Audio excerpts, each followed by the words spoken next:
अस्सलाम वालेकुम दोस्तों, मैं हूं शोएब।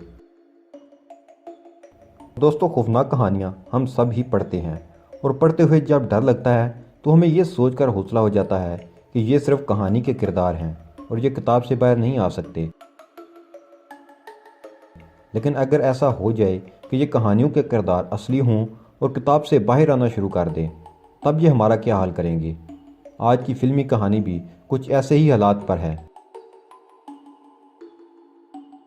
जैक कूपर और उसकी मां गैली न्यूयॉर्क से मेडिसन डिलीवरी शिफ्ट होते हैं। नए घर में दोनों और उसकी खाला सामान रखते हैं और इस दौरान जैक की मुलाकात अपनी पड़ोसन हैना से होती है।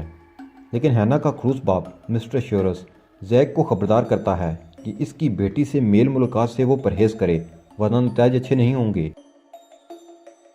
जैक वापस अपने घर आ जाता है। अगले दिन जैक अपनी माँ के साथ नए स्कूल जाता है और उसकी माँ इस नए स्कूल की वाइस प्रिंसिपल होती है। जैक को स्कूल में नया दोस्त मिलता है, चैंप। चैंप दिखने में लूज़र नज़र आता है जिसका कोई दोस्त नहीं बनता, लेकिन वो सबका दोस्त बनना चाहता है। वो जैक को नया देखकर उससे दोस्ती कर लेता है।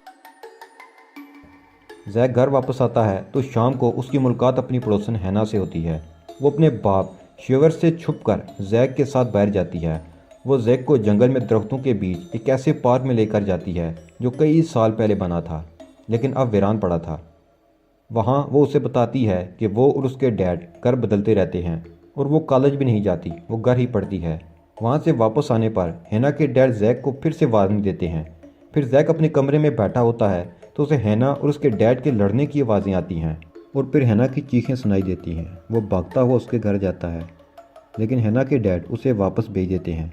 जैक पुलिस को बुला कर लाता है, लेकिन हैना के डैड मिस्टर शेवर पुलिस को ये बावर कराने में कामयाब हो जाते हैं कि हैना घर में नहीं और वो सिर्फ टीवी देख रहा था और ये उसकी आवाज़ थी। जैक जानता है कि हैना के डैड झूठ बोल रहे हैं, लेकिन पुलिस और उसकी माँ ये नहीं समझ पाते, इससे शिवर बच जाता है। लेकिन जैक हार नहीं मानता। अगली शाम जब उसकी माँ स्कूल डांस पार्टी में जा रही होती है तो वो घर ही रुकता है और अपनी आंटी से झूठ बोलकर बाहर आ जाता है। उसका दोस्त चैंप भी आ जाता है। दोनों मिलकर हैना के घर जाते हैं। हैना के डैड को जैक एक झूठी कॉल करके पुलिस स्टेशन बुला लेता है ताकि वो उसके घर हैना को ढूंढ सके। वो घर में दाखिल होते हैं तो हर जगह जाल बिछे होते हैं। वो फिर भी घर दाखिल हो जाते हैं। हैना कहीं दिखाई नहीं देती। इस दौरान चैंप को एक शेल्फ में डरावनी कहानियों की कलेक्शन नजर आती है। ये उस वक्त की सबसे डरावनी कहानियाँ होती हैं, जो कि गूस बम्प्स की कहानियाँ हैं।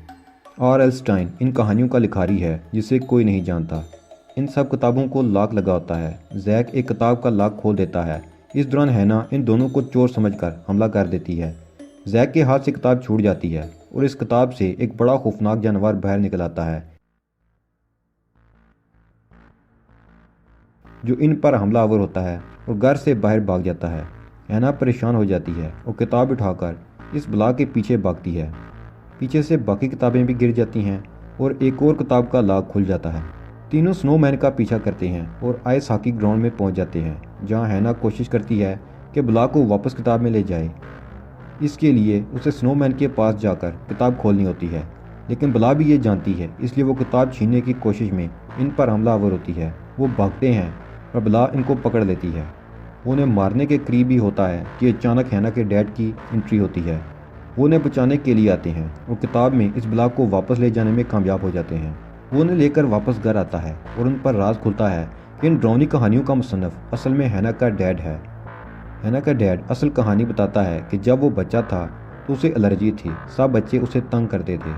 उसका कोई भी दोस्त नहीं था, इसलिए उसने ख्याली दोस्त बना लिए और वह सब के सब डरावने किरदार थे। उसने उन्हें लिखना शुरू किया तो वो असली बन गए और किताब से कहानियों से बाहर आ गए।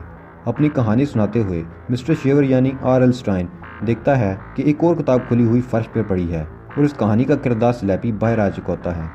वो स्टाइन को पप्पा कहकर बुलाता है।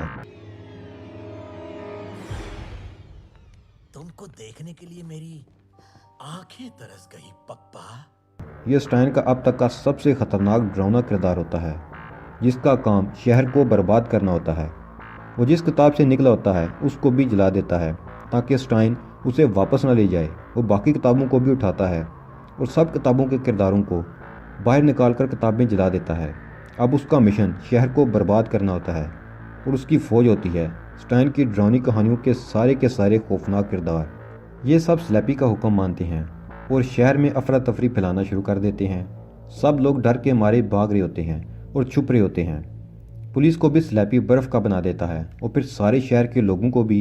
इसलिए अब उस छोटे से शहर को बचाने वाला कोई भी नहीं है। जैक स्टाइन को आइडिया देता है कि वो एक और कहानी लिखे और इन किरदारों को वापस इस नई लिखी किताब में डाल दे। स्टाइन का कहना है कि ये आसान काम नहीं, इसके लिए इसको कहानी सोचनी पड़ेगी और फिर इस कहानी को एक मखसूस टाइपराइटर पर ही लिखना होगा।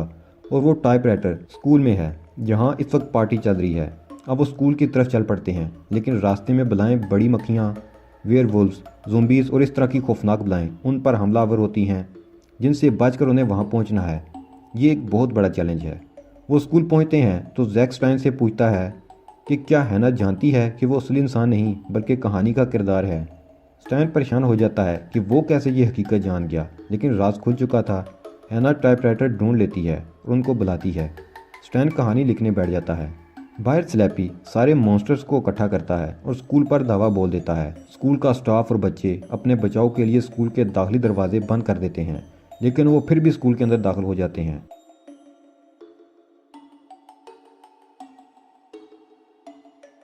स्लैपी भी स्टाइन को ढूंढ लेता है और स्टाइन के हाथ तोड़ देता है ताकि वो कहानी मुकम्मल ना कर सके।